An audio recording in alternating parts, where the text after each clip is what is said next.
No niin.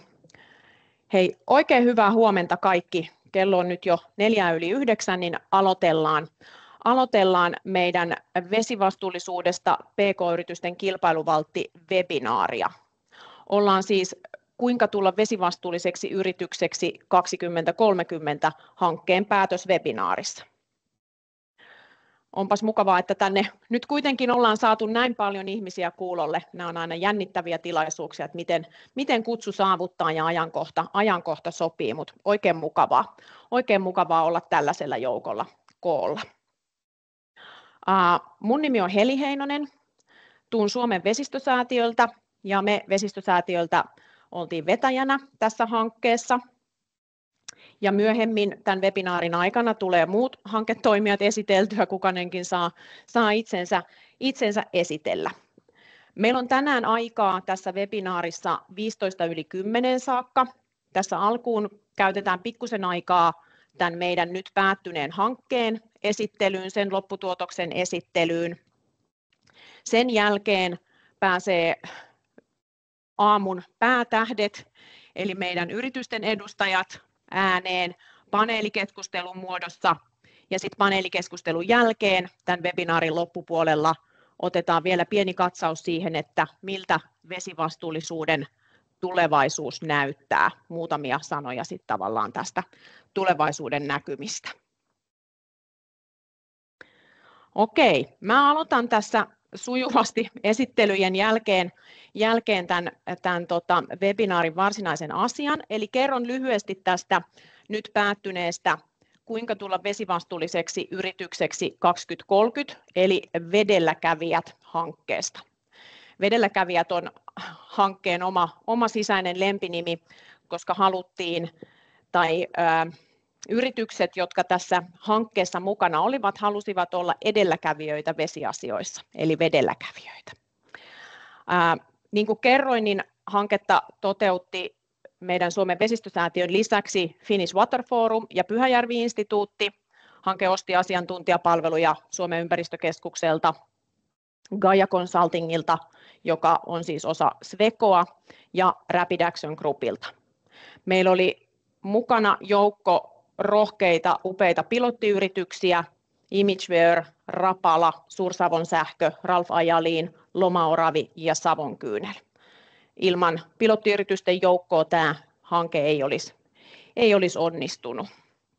Hanke oli parivuotinen ja se sai rahoituksensa vesiosaamisen kasvu- ja kansainvälistyminen ohjelmasta.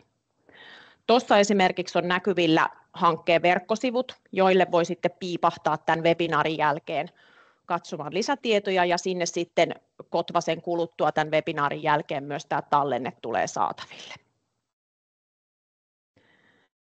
No, tässä webinaarissa tänään ja koko meidän menneen hankkeen aikana me on puhuttu vesivastuullisuudesta. Ja vesivastuullisuudella tarkoitetaan yritysten veteen ja sen käyttöön liittyvää toimintaa, joka on sosiaalisesti ja kulttuurisesti oikeudenmukaista sekä ympäristöllisesti kestävää ja taloudellisesti kannattavaa. Vesivastuukysymykset kytkeytyy niin ilmastonmuutokseen, luonnon monimuotoisuuteen, ihmisoikeuksiin ja turvallisuuteen, kuin sitten yritysten toiminnan yhteiskunnalliseen hyväksyttävyyteenkin. Eli hyvin laajasta asiasta on kyse. No miksi tämmöinen hanke on läpi vedetty?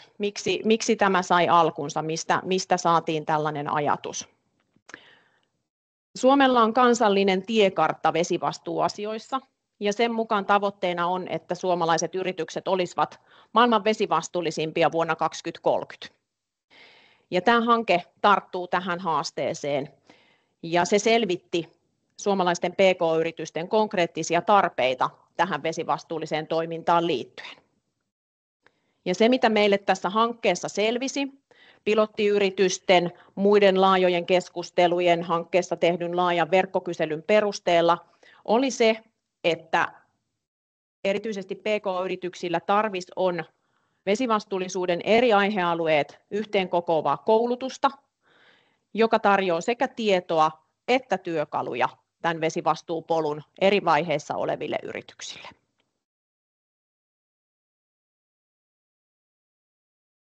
Hankkeessa kehitettiin palvelukonsepti tämän tarveanalyysin perusteella työnimenään Vesivastuuakatemia. Vesivastuuakatemia on kolmiosainen ja nyt seuraavaksi on tämän webinaarin minua eniten jännittävä osuus, eli meidän on tarkoitus katsoa yhdessä Vesivastuuakatemian esittelyvideo. Se kestää 2 minuuttia. Mä laitan sen täältä päälle ja ainakin nyt sitten hanketoimijat, joilla on mikit ja kamerat käytössä, niin näyttäkääpä peukkua, että ääni kuuluu, kun video lähtee pyörimään.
No niin, ihan mahtavaa meidän video taisi toimia.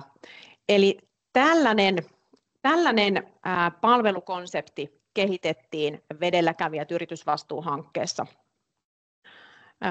Toivottavasti joku innokas siellä jo lähti googlaamaan, että mistä palvelu löytyy. Valitettavasti se ei ole vielä saatavilla, se ei ole vielä valmis, vaan tätä kehitystyötä jatketaan, mutta tavallaan tämä raami ja sisällön runko kehitettiin hankkeessa. Sen lisäksi, että me fokusoitiin suomalaisiin yrityksiin ja pk-yrityksiin ja heidän tarpeisiin vesivastuupolulla, tosi tärkeä tekijä tässä meidän hankkeessa oli myös kansainvälinen näkökulma. Hankepartnereista Finnish Water Forum kartoitti vesivastuupalvelumallien eli erilaisten vesivastuuseen liittyvien palvelumallien nykytilaa kansainvälisellä kentällä. Ja he selvitti siellä tällaisia keskeisimpiä toimintamalleja, niiden yhtäläisyyksiä ja eroavaisuuksia. Ja sitten tavallaan olemassa olevien näiden kansainvälisten mallien perusteella arvioitiin sitten tätä Vesivastuuakatemiaa ja sen edellytyksiä kansainvälistymiselle. Finnish Water Forum loi hankkeen aikana paljon suhteita ja avauksia kansainvälisiin yhteistyöhankkeisiin ja me ollaankin äärimmäisen toiveikkaita sen suhteen, että tulevaisuudessa me päästäisiin myös pilotoimaan tätä meidän palvelua kansainvälisesti. Eli kotimaan kenttien lisäksi katse on vahvasti myös kansainvälisillä vesillä. Mun osuuteni hankkeen esittelystä oli tässä hyvin lyhykäisyydessään ja tiiviydessään. Jos teillä mieleen nousi kysymyksiä, kirjailkaa niitä sinne chattiin. Nyt mä tämän jälkeen annan puheenvuoron hankepartnereille Finnish Water Forumille, Inkeri Kolmanille ja Inkerin jälkeen sujuvasti Pyhäjärvi-instituutin Pekka Maijalalle. Olkaa hyvät Inkeri ja Pekka. Ensin Inkeri. Hyvää huomenta kaikille ja toivottavasti ääni kuuluu hyvin. Hankekumppanit voi varmaan antaa peukkua, jos kuuluu ääni videolla. Nimeni on Inkeri Kolman ja toimin Suomen vesifoorumin eli englanniksi Finnish Water Forumin projektiasiantuntijana mukana tässä hankkeessa. Ja Finnish Water Forum tuo yhteen 130 suomalaista vesialan toimijaa, muun muassa 90 yritystä, joten vahvasti olemme niin kuin ajan hermoilla siitä, että mitä yritysten tarpeet ja mahdolliset kansainvälistymisen tällaiset edellytykset ovat. Tuemme Suomen vesialan kansainvälistymistä ja sen mukaan tuli meille hyvin sopivaksi tämä rooli tässä hankkeessa, nimittäin kartoittaa sitä kansainvälisiä edellytyksiä, joita Heli juuri mainitsi. Ja tunnistettiin nämä seuraavat asiat tällaisen vesivastuullisuuden kilpailuetutekijänä ja kansainvälisenä valttikorttina. No, me kaikki tiedetään, että maailmalla on kasvava kysyntä yhteiskunnallisesti ja ympäristövaikutuksiltaan kestäville tuotteille ja palveluille. Ja tämä kysyntä on noussut todella korkeasti viime vuosina. Sitralla oli arvio, että vuonna 2022 tämä markkina, eli ilmastorahoituksen markkina on noussut triljoonaan euroon, eli aivan huikean korkea summa, jota on vaikea käsittää, mutta suuri osa tästä on myös näitä ympäristölle suunnattuja ratkaisuja, joita etsitään. Eli kasvavaa kysyntää on ja siitä syntyy uusia liiketoimintamahdollisuuksia. Suomessa ollaan sinänsä onnekkaassa asemassa, että meillä on johtavaa osaamista ja laajasti ratkaisuja vesivastuullisen liiketoiminnan edistämiseksi. Suomessa on myös siitä hyvä asema, että meillä on kaikissa kehittyneimmissä tuotteissa hyvä markkinaosuus, joka mahdollistaa tällaisen kilpailuedun vesivastuullisten ratkaisujen tarjoamiseksi kansainvälisellä tasolla. Lisäksi vesivastuullisuus edistää yrityksen toimintavarmuutta, kustannustehokkuutta ja liiketoiminnan jatkuvuutta.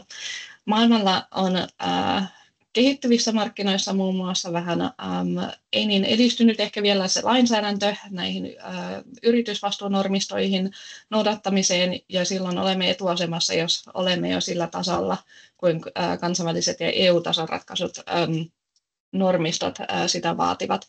Eli silloin nämä EU- ja kansainväliset normistot tukevat tätä yrityksen toimintavarmuutta. Pyytäisin Heliä siirtymään seuraavaan slaidiin. Ehkä lyhykäisesti tiivistäisin nämä yrityksen mahdollisuudet tähän vesivastuullisuuden kansainvälistymiseksi. Eli jos tarjoatte jotain palveluja tai ratkaisuja ja harkitsette niiden kansainvälistä vientiä, niin nämä 3 asiaa pistäisin muistiin. Kansainvälistymisen suunnittelu ja edellytykset vaatii riskikartoitusta, on harkitsettava niitä riskejä, joita siihen liittyy kilpailuetuun, ja sitten myös kartoitettava sitä markkinaa, johon ollaan lähdössä. Sitten lisäksi rohkaisisin siihen, että näitä mahdollisuuksia on monessa markkinassa, eli niitä voi olla, nämä ympäristöratkaisujen tarpeet voi olla hyvinkin kohentuneita tai korkeampia joissain maissa, ja siihen tarvitaan sitten sen yrityksen valmiuksien kasvattamista ja vahvistamista, jotta niihin tarpeisiin voidaan vastata. Sitten markkinoiden avaamisessa, niin kuin äsken mainitsin, joissain maissa on vähän laajempia vesihaasteita kuin meillä täällä Suomessa, ja niihin tosiaan pitää kehittää sitten se liiketoimintamalli sitten sopivaksi, muotoilla se myös heidän kulttuurilliseen kontekstiin sopivaksi, ja myös etsiä niitä asiantuntijoita paikan päällä ja sidosryhmiä, joiden kanssa sitten sitä palvelua sopeutetaan paikalliseen kontekstiin. Eli se, mikä toimii täällä Suomessa, ei välttämättä toimi maailmalla, mutta jos hyödynnetään näitä Suomen tai suomalaisia Team Finland-verkostoja tai muita asiantuntijoita Suomessa sekä sitten markkinakohteessa, niin silloin pystytään muotoilemaan se tarjoama sopivaksi.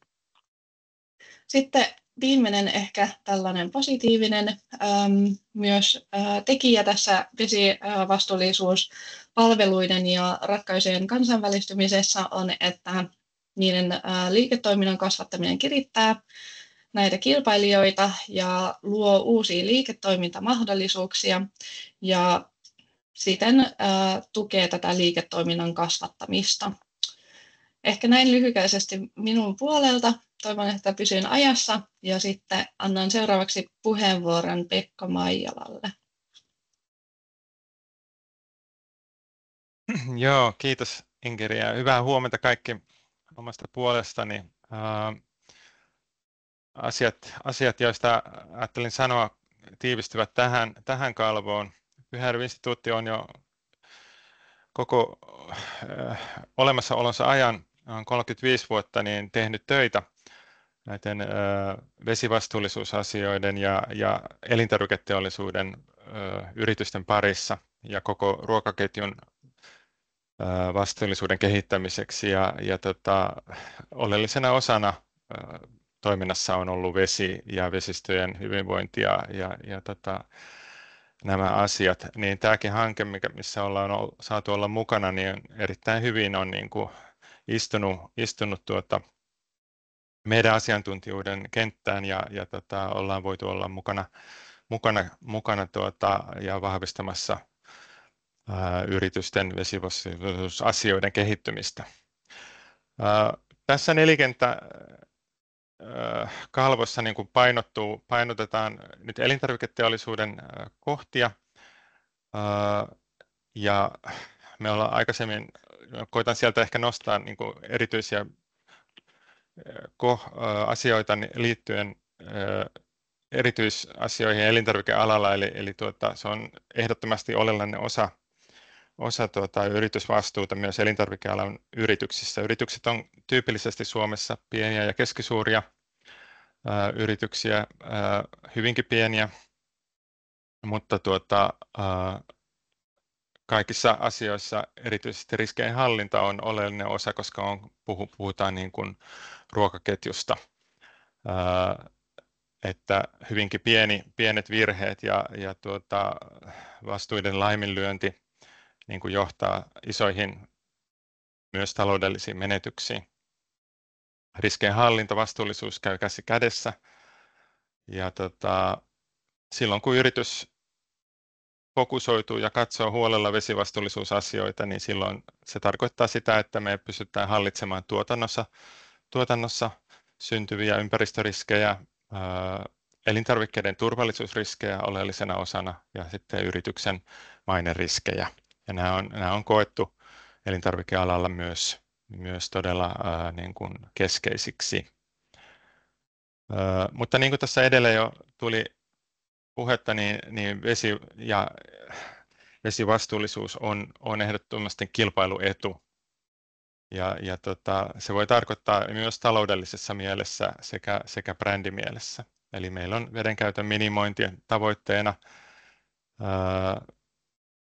Elintarviketeollisuudessa on mahdollisuus käyttää suljettuja vesikiertoja silloin, kun ne tehdään oikein. Lämmön talteenotto, kiertotalousasiat hyvin keskeisenä myös täällä elintarvikesektorin puolella. Ja ehdoton kilpailuetu ja valtti. Ja niin kuin tuossa edellä, niin vientietu on huomattava, varsinkin tulevaisuudessa, niin tulee olemaan. Tällaisia nostoja elintarvikesektorin puolelta ja tosiaan tämä hanke vahvistaa meidänkin osaamista tällä sektorilla ja edelleen sitten ja toivotaan, että mahdolliset hankkeen työkalut niin tulee sitten nivoutumaan hyvin meidän toimintaan yritysten kanssa myös jatkossa, että näillä eteenpäin. Kiitos. Kiitoksia Pekka ja Inkeri. Oikein hyvät oikein hyvät puheenvuorot ja antaa niin kuin sitä kuvaa tästä laajasta näkökulmien joukosta, jota tässä hankkeessa päästiin yhdessä yritysten kanssa hyödyntämään. Seuraavaksi meillä on vuorossa meidän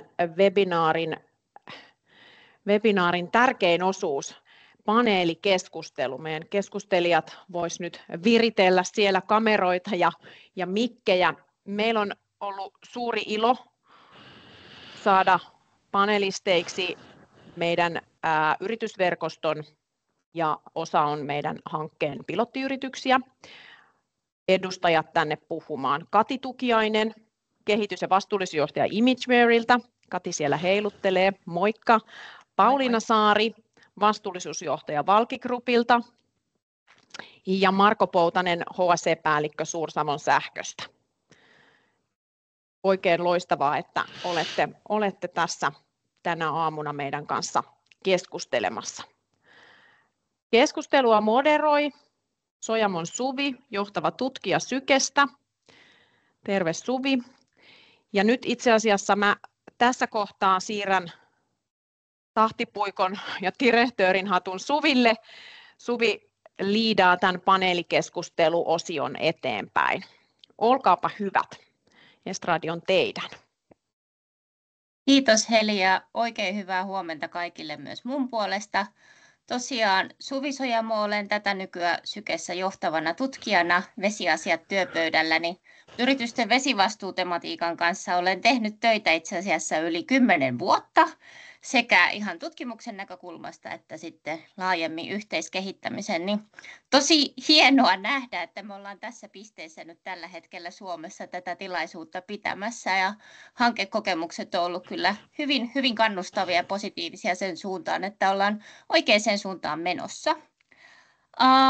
Eli nyt meidän paneelin tarkoituksena on nyt vielä sukeltaa syvemmälle siihen, että miksi me ylipäätään puhutaan nyt yrityksistä ja vedestä, mitä hyötyä vesivastuullisuudesta ihan konkreettisesti on meidän kumppaniyritysten käytännön esimerkkien kanssa ja miten me sitten saadaan vielä vesivastuullisuudesta yrityksille ihan aito kilpailuvaltti. Jos vähän otan vielä askeleen taaksepäin ennen kuin päästään meidän panelisteja ääneen, niin eri selvitysten mukaan, jota me ollaan muun muassa Sykessä laadittu, FIPSI on laatinut, Suomen yritysvastuuverkosto on laatinut viime vuosina, niin vesikysymykset ei välttämättä ole olleet siellä yritysten vastuullisuusteemoissa kärkipäässä, mutta mä väittäisin, että ne on sinne kovaa vauhtia tulossa. Ja niin kuin Helikin tuossa ihan alkuun totesi, niin vettä ei voi oikeastaan irrottaa ilmastonmuutoksesta, biodiversiteettikysymyksistä, ihmisoikeuskysymyksistä. Että se on oikeastaan aika hyvä teema, jonka kautta ne kaikki myös konkretisoituu. Ja me kaikki ollaan kyllä varmasti seurattu myös uutisia sen suhteen, että veteen liittyvät kriisit eskaloituu aikamoista vauhtia ympäri maailmaa. Meillä on Suomessakin omat konkreettiset vesihaasteemme, eli ihan näistä näkökulmista voitaisiin sanoa, että yritysten täytyy muuttaa myös ajattelumalliaan siihen suuntaan, että me ollaan kaikki yhdessä ratkaisemassa myös veteen liittyviä haasteita, ja silloin se on aidosti yrityksille myös mahdollisuus olla siis vesivastuullinen. Mä en aio pitää pidempää luentoa tätä tutkijan näkökulmasta, vaan haluan seuraavaksi ehdottomasti päästää meidän kokemusasiantuntijat ääneen, eli Pauliinan, Katin ja Markon. Ja voisin aloittaa nyt ihan meidän ensimmäiselle kysymykselle siihen liittyen, että mitä hyötyä juuri teidän yrityksellenne, teidän toimialalle on vesivastuullisuudesta? Ja antaisin ensin puheenvuoron Pauliinalle. Pauliina, ole hyvä. Kiitos paljon Suvi ja hyvää huomenta minunkin puolestani ja vielä kerran kiitoksia kutsusta tulla mukaan tähän tilaisuuteen. Erittäin tärkeä aihe ja mahtavaa, että meillä on täällä ihmisiä keskustelemassa, asiantuntijoita ja kuulijoita keskustelemassa tämän teeman ympärillä. Mä tosiaan tulen Valki Groupista, joka on materiaalien jalostaja. Teemme pääasiassa pakkausteollisuuteen ja rakennusteollisuuteen erilaisia materiaaleja. Ja ennen Valkille tuloa niin toimin konsulttina Gaia Consultingissa ja mulla on siinä mielessä mahtava tilaisuus olla tämän on ollut tämän hankkeen kanssa tekemisissä myös sieltä asiantuntijan tutkijan näkökulmasta, konsultin näkökulmasta, eli alkuvaiheessa pääsin olemaan mukana. Ja niin kuin tässä on tullut jo tosi hyvistä aloituspuheenvuorosta esille, niin toki vesivastuu on hyvin laaja kokonaisuus ja näin ollen myös ne hyödyt yrityksille totta kai riippuvat paljon siitä, mistä yrityksestä on kysymys ja mistä sektorista. Ja tässä ehkä tuon nyt sekä Valkin näkökulmaa että vähän laajemminkin omasta taustastani näkökulmaa tähän. Perinteisesti ehkä edelleen vallalla oleva näkökulma vesivastuullisuuden hyötyihin on enemmän tulee sieltä kustannusten ja riskien kulmasta. Ja ne ovat hyvin tärkeitä kulmia myös. Eli toki vedestä, veden käytöstä, veden puhdistuksesta, veden siirtämisestä tulee kustannuksia, ja jos pystymme toimimaan järkevästi vesivastuullisesti, niin tällä voi olla ihan suoria, hyvin merkittäviäkin kustannusvaikutuksia, sitä kautta hyötyjä. Ja niin kuin tässä on jo tätä riskinäkökulmaa myös tuotu esille, niin toki on oleellista, ihan kriittistä monille yrityksille on ihan oman toimintaedellytysten, toiminnan jatkuvuuden kannalta, jos vettä ei huomioida, jos se on kriittinen resurssi jossain kohtaa arvoketjua tai ollaan riippuvaisia vesiekosysteemien toiminnasta. Mutta se puoli, mitä haluaisin tässä korostaa ja mikä onneksi on tässä hankkeessakin korostunut jo nimestä lähtien, on se edelläkävijyys. Eli toivon, että tämäkin hanke on osaltaan auttanut avaamaan silmiä Suomen yrityksissä näihin mahdollisuuksiin. Ja tässä kohtaa, niin kuin on tullut esille, niin aika monilla yrityksillä ei ole vielä konkreettisesti otettu se vesivastuu aidosti osaksi kokonaisvastuullisuudesta. Onneksi veden merkitystä ollaan alettu jo tunnistamaan sekä Suomessa että erityisesti kansainvälisesti, mutta asiat etenee hitaasti.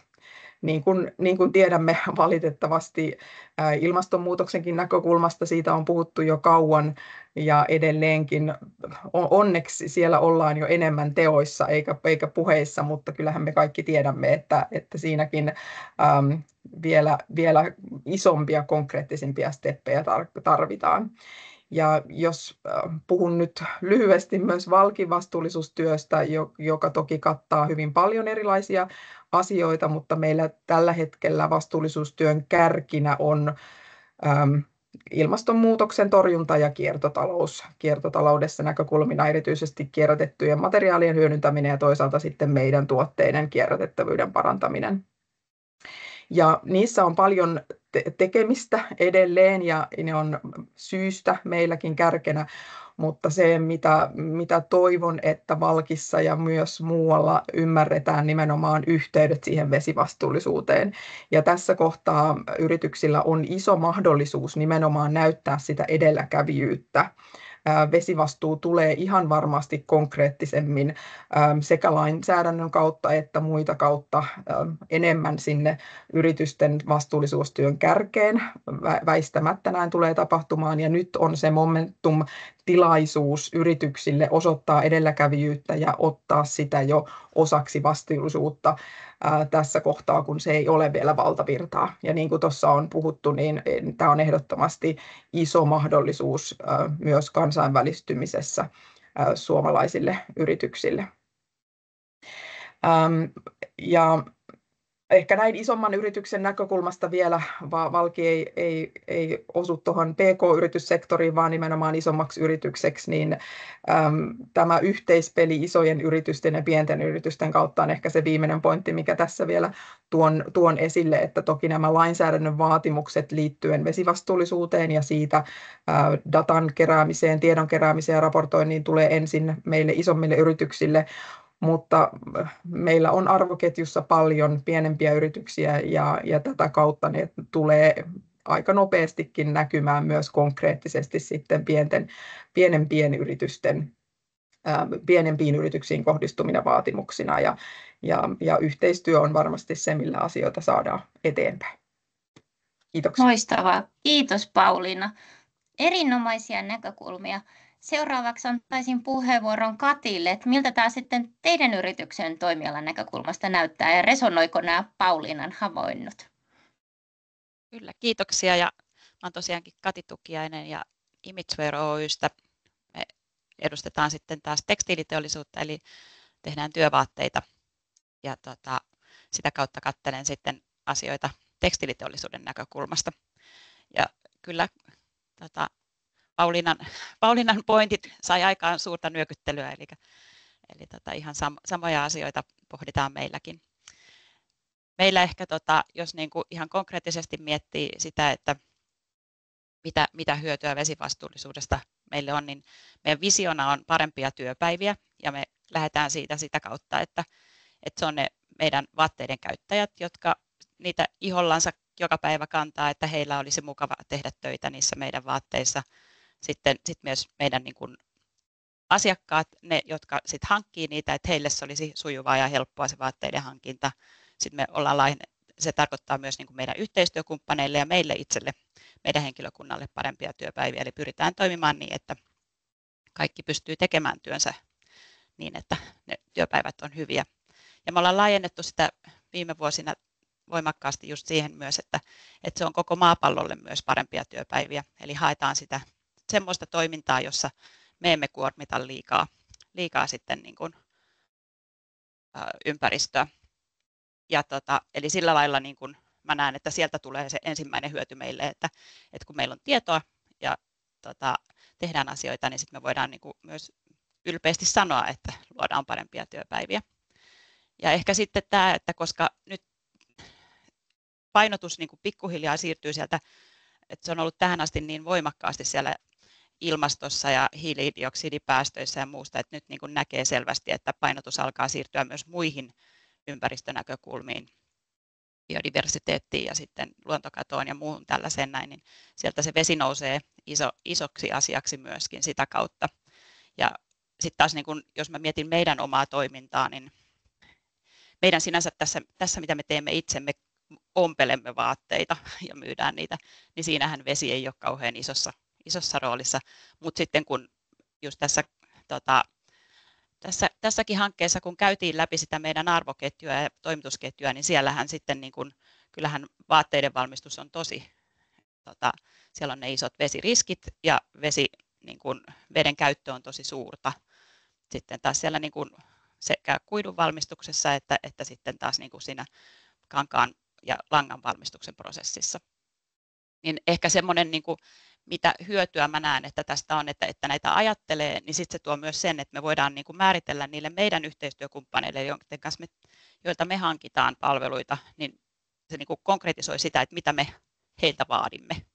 Että ihan sellaisia niin kuin, luomaan ikään kuin sääntöjä toimittajille, että haluamme, että teidän toimintanne on tämän tyyppistä.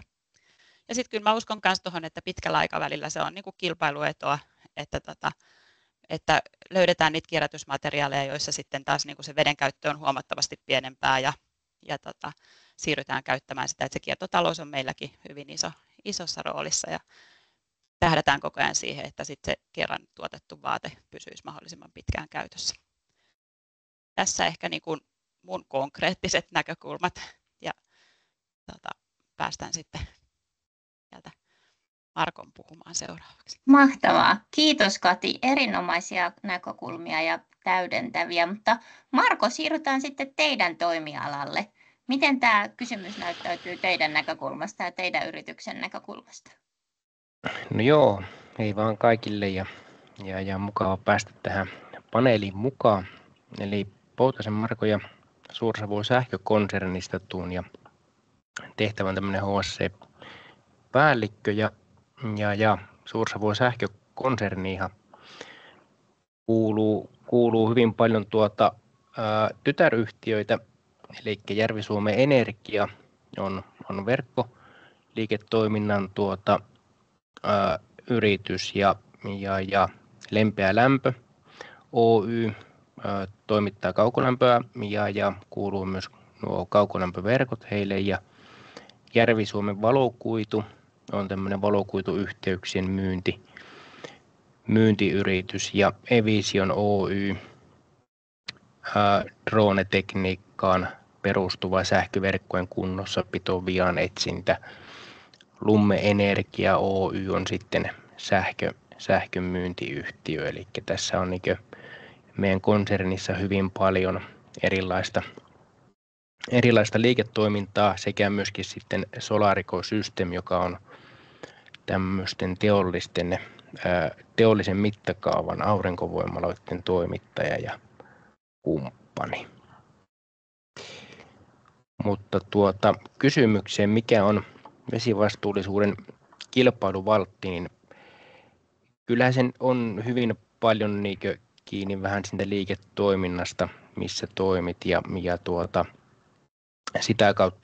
sitä kautta sitten yritykset varmasti lähestyy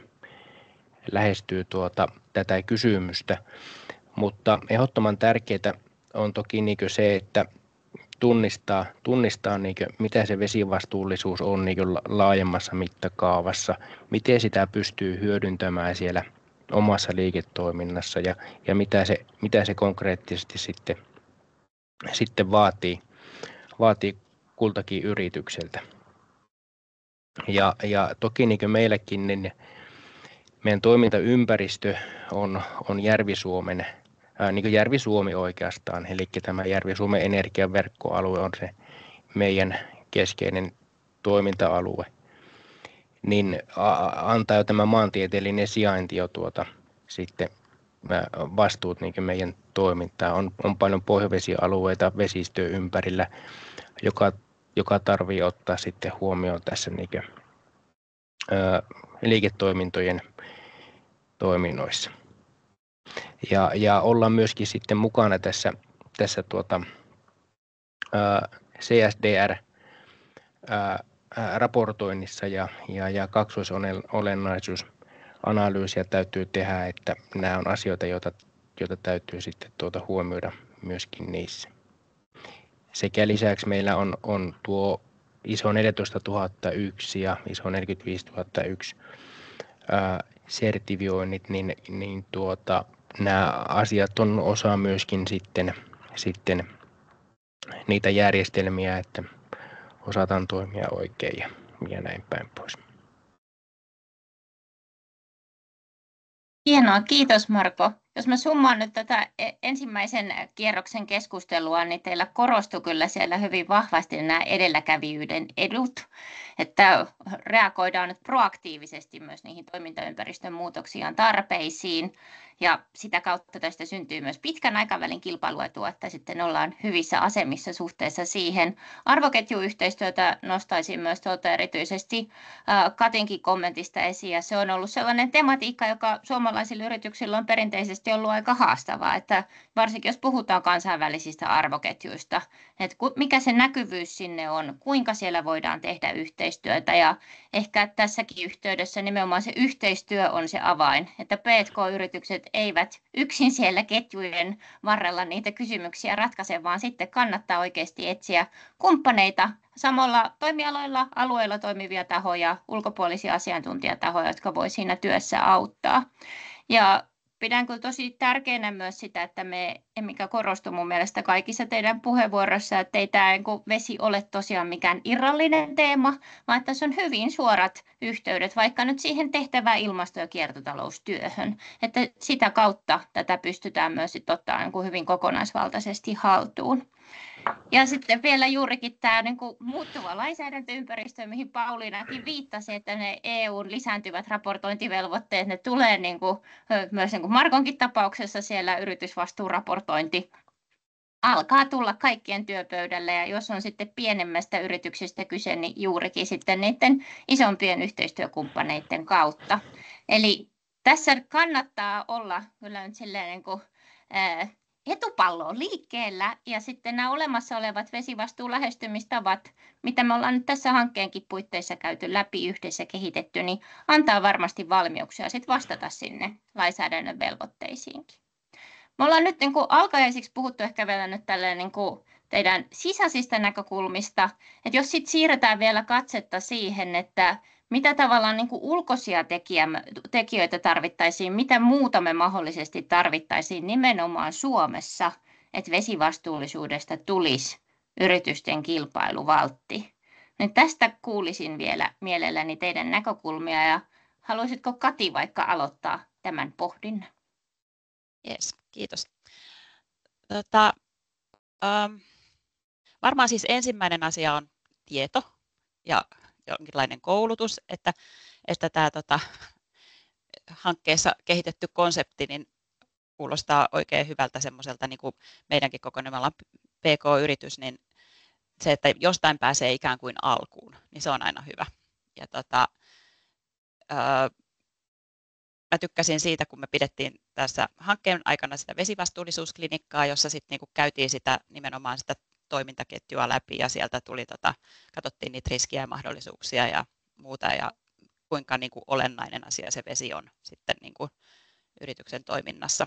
Ja se tulee sieltä myös sieltä kaksoisolennaisuusanalyysistä ja tällaisista asioista, niin nämä asiat nousee. Että mä lähtisin niinku ehkä siitä, että ensin tarvitaan koulutusta, jotta ymmärrys ja tietoisuus nousee.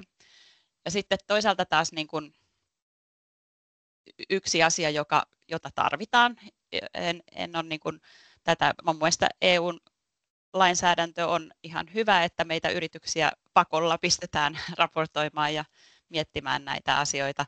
Ja sitten tosiaankin, että se valuu sieltä isoilta yrityksiltä. Meillä on myös asiakkaina tosi suuria yrityksiä, niin kyllä mä saan vaikka minkälaisia kysymyksiä tällä hetkellä, joihin sitten meidänkin pitää pystyä vastaamaan, vaikka meidän ei ole pakko sitten itse vielä raportoida tämän kestävyysraportoinnin mukaan esimerkiksi. Niin kyllä mä näen, että se lainsäädäntökin tuo sieltä sitä, että sitä tarvitaan. Muuten jäädään höllyttelemään vaan, ja että kyllähän tämä tästä. Ja sitten ehkä semmoinen isoin niin kuin kaiken alla oleva juttu on mun mielestä se, että meidän niin kuin kaikkien pitää muuttaa meidän asennetta siihen, että nyt esimerkiksi vaatteita kohtaan, että arvostetaan niitä. Se, että yksi vaate on niin kuin valmis, niin se on kulkenut tosi monen käden läpi. Sille on tehty tosi paljon asioita. Niin sitten jos se on niin kuin kertakäyttöinen, niin se on niin kuin se kaikista pahin juttu. Että jotenkin niin kuin saada se semmoinen naksaus tänne meidän kaikkien päähän, että oli se mikä tuote tahansa, niin arvostetaan sitä, käytetään sitä loppuun asti, korjataan sitä, tehdään ne asiat niin, että sitten ei tarvitse uutta tuotetta valmistaa. Niin se on ehkä semmoinen niin kuin isoin. Ja se tietysti valuu ei pelkästään vesiin, mutta kaikkeen muuhunkin tähän ympäristöön. Ja jotenkin semmoinen ymmärrys siitä tasapainosta, että me ihmisinä emme voi niin kuin vaan ryöstää. Kyllä. Olemme hyvin tiukasti osa tätä laajempaa systeemiä ja Kyllä. maapalloa ja sen rajoja. Kyllä. Kiitos Kati. Marko, mitäs sä tuumaat tähän liittyen, että jos nyt pohditaan erityisesti vielä ulkoisia tekijöitä, tai onko täydennettävää kuin noihin Katin näkökulmiin, että kuinka tästä tulee kilpailuvaltti? Siis, joo, aika hyvin samoja näkemyksiä tuossa mitä Katikin esitteli näitä, mutta kaikkia lähtee siitä tietysti tutkimuksesta liikkeelle, että asioita tutkitaan ja saadaan sitten sitä tietoa ja sitten on niitä mahdollisuuksia oppia. Jokainen liiketoiminta toki sitten aina miettii, mitä se on sitten omalta osalta ja päätökset ja tämmöisten tulee sitten hallitusten kautta, että mihinkä asioihin aina lähdetään. Mutta tämä on hyvä, että tuolta tulee EU-lainsäädännöstä tulee vaatimuksia ja sitten se pikkuhiljaa ui tänne niinkö yrityssektorille ja eka siihen lähtee tietyn kokoiset yritykset ja pikkuhiljaa sitten se myöskin tulee sitä kautta sinne kumppaniverkostoon mukaan, että tavallaan niinkö vaikutukset on sitten hyvinkin laajat ja sitä kautta saadaan sitten niinkö oikeasti asioita etenemään, että kaikki kun puhaltaa niin sanotusti yhteen hiileen, niin sillä on sitten suuria vaikutuksia. Juuri näin. Kiitos Marko. Mitenkäs Pauliina näet tämän?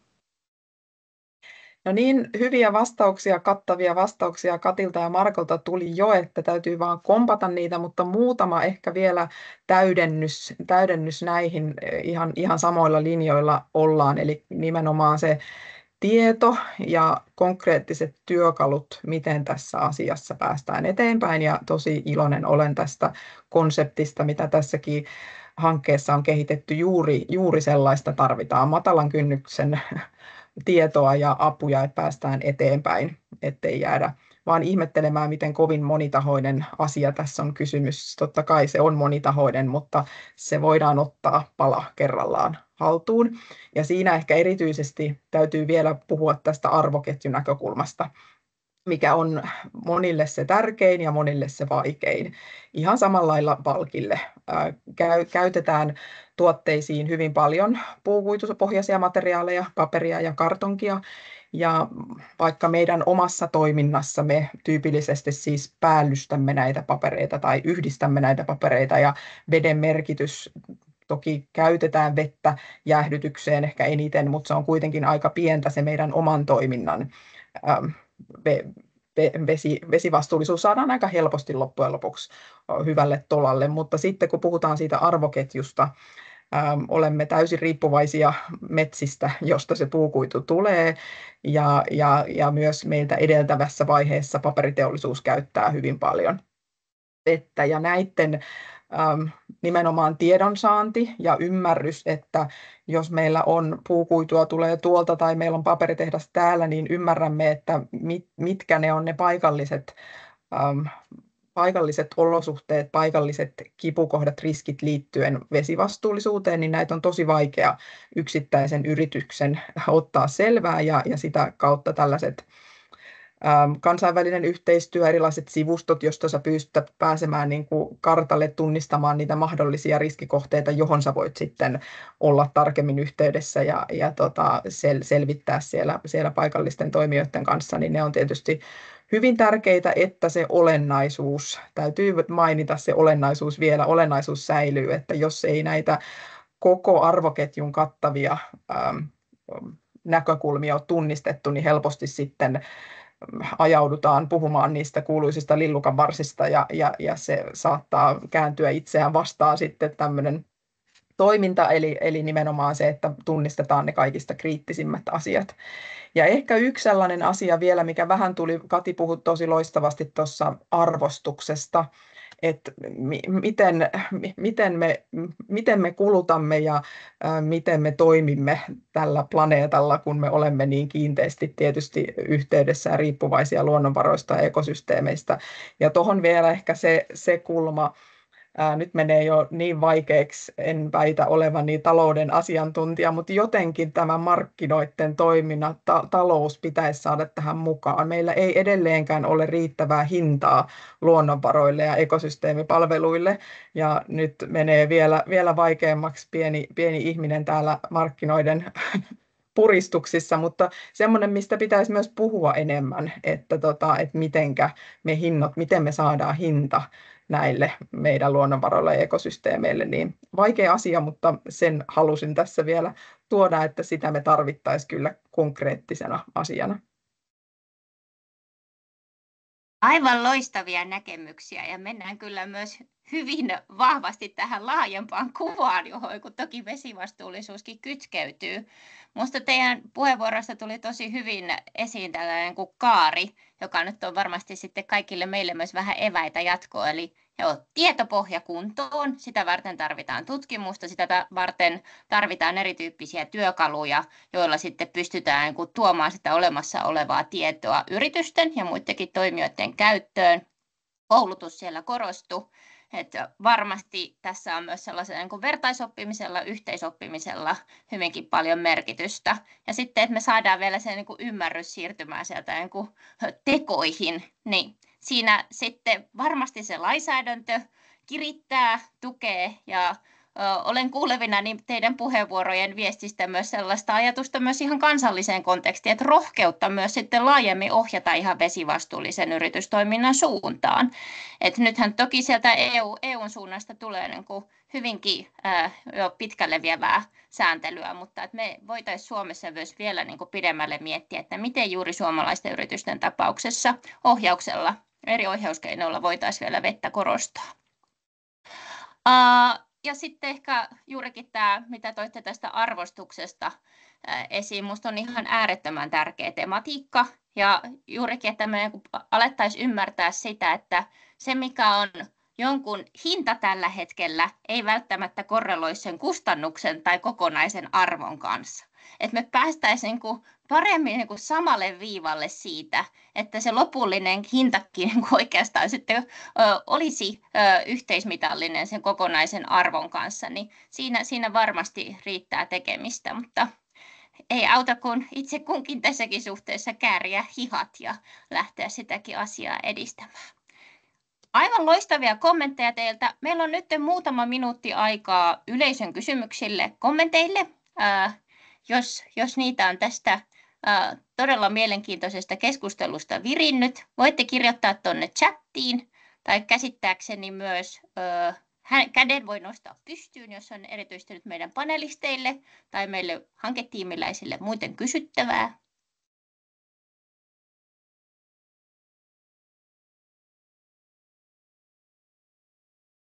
Pieni tuumaustauko, voitte siellä hetken pohtia.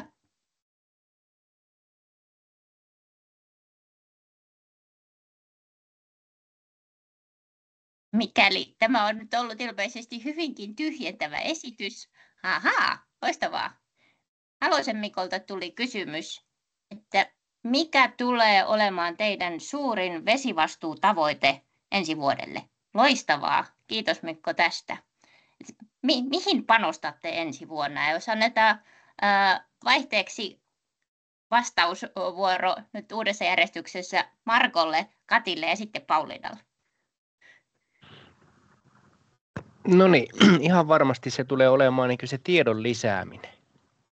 Mitä kautta voidaan olla niin vesivastuullisempia? Että kyllähän tässä matkassa ollaan niin oltu oppijan roolissa ja sitten kun toimitaan tällä alueella, niin mitä asioita meidän täytyy ottaa huomioon, että me päästään sinne maailman huipulle ja näin päin pois. Niin kyllä minä niin nostaisin yksinkertaisesti niin sen oppimisen sinne niin kärkeen. Hienoa, kiitos Marko. Mites Kati? Me ollaan vielä siinä vaiheessa, että nostan päällimmäiseksi tavoitteeksi sen arvioinnin, eli ne riskien ja että me ollaan nyt tunnistettu niitä, niin nyt niitä pitää arvioida ja miten olennaisia ne on. Ja sitten toinen asia on se, että meidän niin kuin tänne toimittajaketjuun niin kuin selvitystyö, että mitä siellä tapahtuu, niin ne on ne isoimmat meille ensi vuodelle. Hyvältä kuulostaa. Entäpä Pauliina?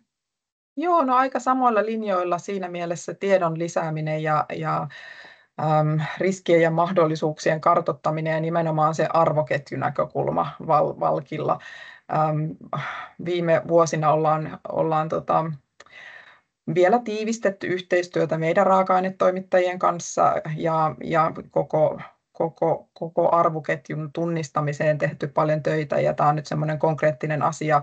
Ollaan kysytty ehkä enemmän nyt tietoa liittyen heidän ilmastotyöhön, ilmastotavoitteisiin ja ihmisoikeuspuoleen, mutta niin kuin tässä on tullut esille, niin tämä vesivastuu toki linkittyy hyvin paljon muun muassa näihin teemoihin, että se olisi semmoinen konkreettinen asia nyt, kun edelleen totta kai jatketaan ja tiivistetään sitä yhteistyötä, niin ottaa tämän myös tiedon keruun ja myös sen tiedon lisäämisen siinä arvoketjussa. Toki siellä on paljon toimijoita ja kaikilla toimijoilla ei todellakaan ole kauhean laajaa ymmärrystä, että miksi vesivastuullisuus on tärkeää ja mitkä ne linkit on muihin vastuullisuusteemoihin, niin tämän ehkä nostaisin isoimpana asiana tässä 25 ja ei ehkä tule ihan valmiiksi 25, vaan seuraaville vuosille.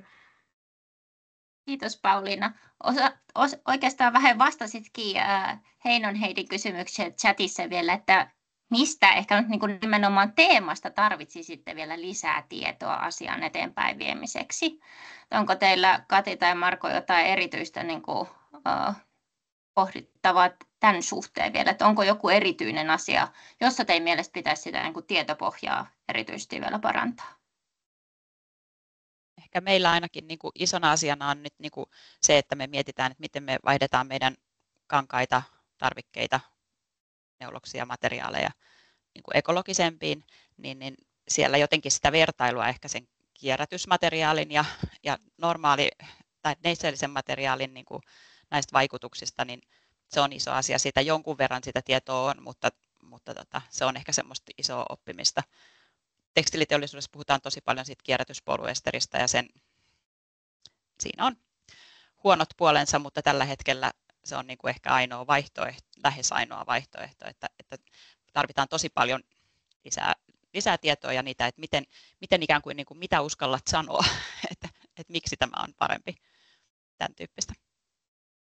Aivan, eli mennään ihan siihen niin kuin raaka-aineiden ytimeen, että minkälaisista raaka-aineista nyt sitten vesivastuullisuuden yhteydessä voidaan puhua, mitkä on parhaita vaihtoehtoja. Halusitko Marko tähän vielä täydentää tietotarpeita ja otetaan sitten vielä lopuksi yksi kysymys?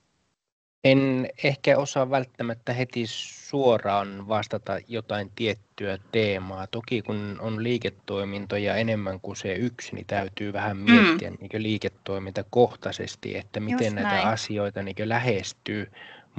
Mutta oikein hyvä niin lähestymiskulma on tämä teema-ajattelu, että on joku teema ja lähdetään niin määrittelemään päämäärää ja tavoitteita sitä kohti, että Joo. ehkä en ihan suoraan pysty jotain yksittäistä teemaa vielä tässä vaiheessa niin nimeämään. Minusta sä toit kyllä tosi tärkeän näkökulman tässä esiin, että nämä kysymykset voi eri toimialoilla ja yrityksille kuitenkin näyttäytyy aika erilaisina.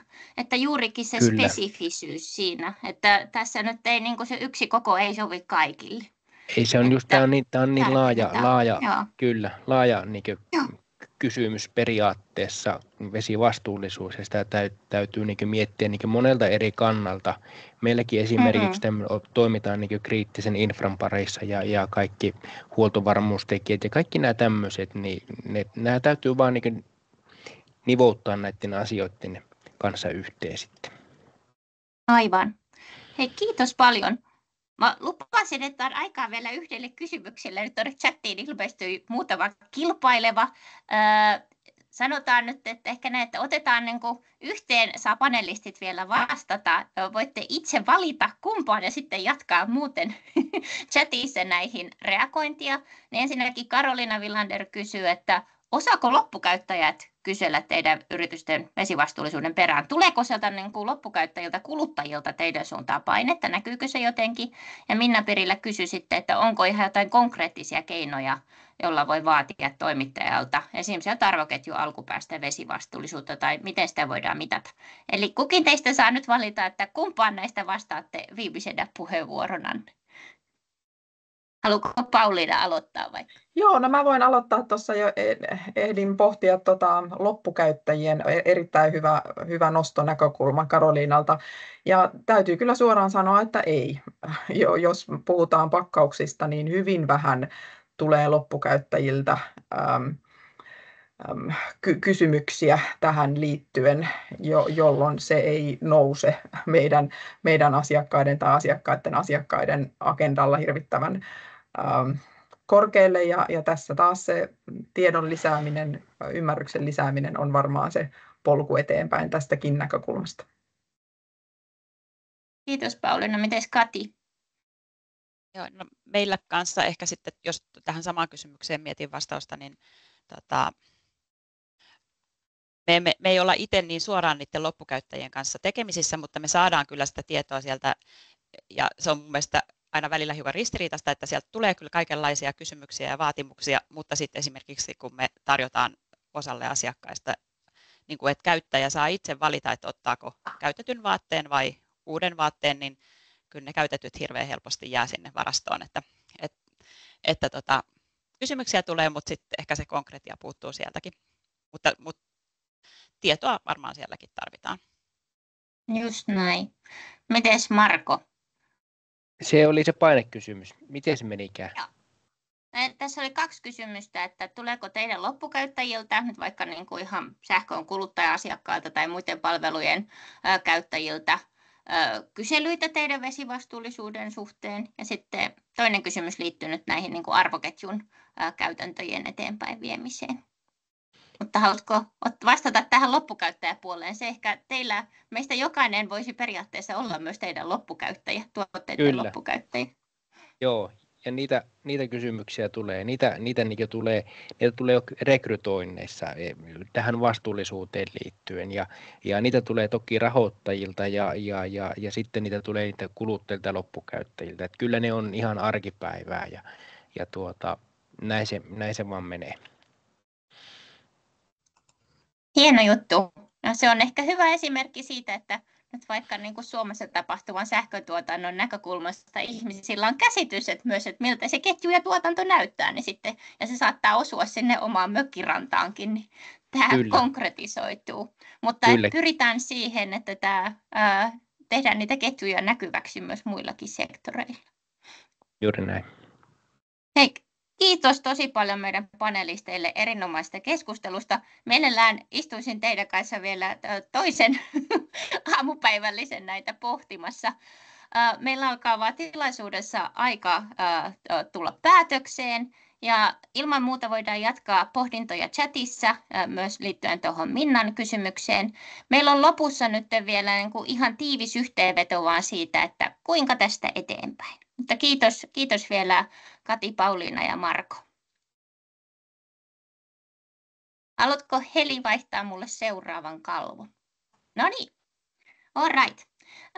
Alkajaisiksi tähän vielä nyt tällainen pieni muistutus ja tietoisku. Eli meillä on tosiaan olemassa vesivastuullisuudelle ihan oma tällainen kansallinen tietoalustansa vesi.fi-sivuilla. Ja sinne me päivitetään tietoa olemassa olevista hankkeista, niiden päättyneiden tuloksista. Sieltä löytyy materiaalia, pankkia.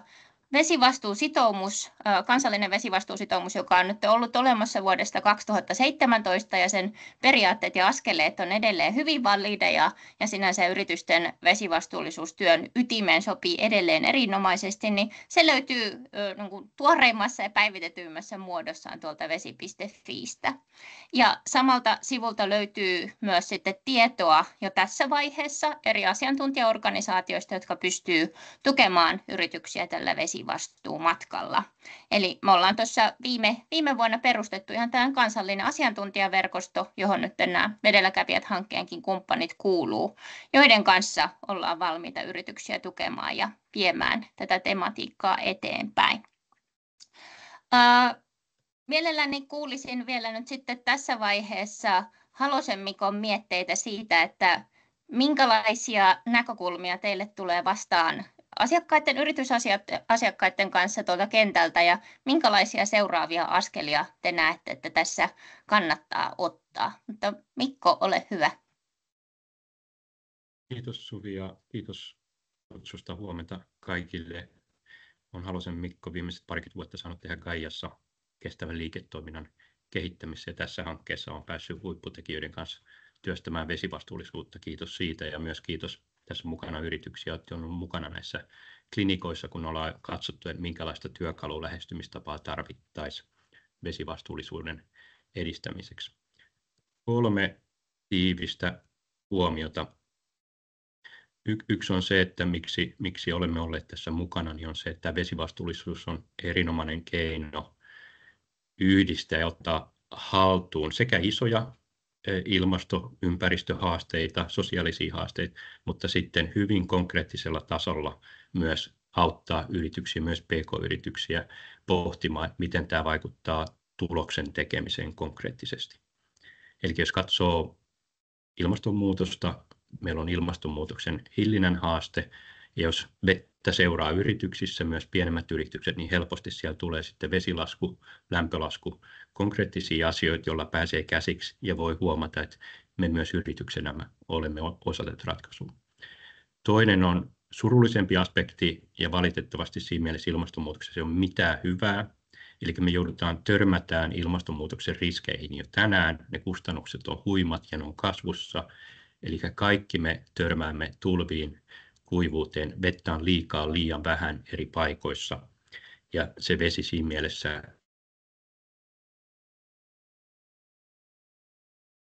riskejä ja nimenomaan veden kautta se toivon mukaan tulee tehokkaammaksi ja niin kuin ennakoivammaksi. Ja sitten tässä tänään on puhuttu myös luonnon monimuotoisuuden, luonnon resursseista.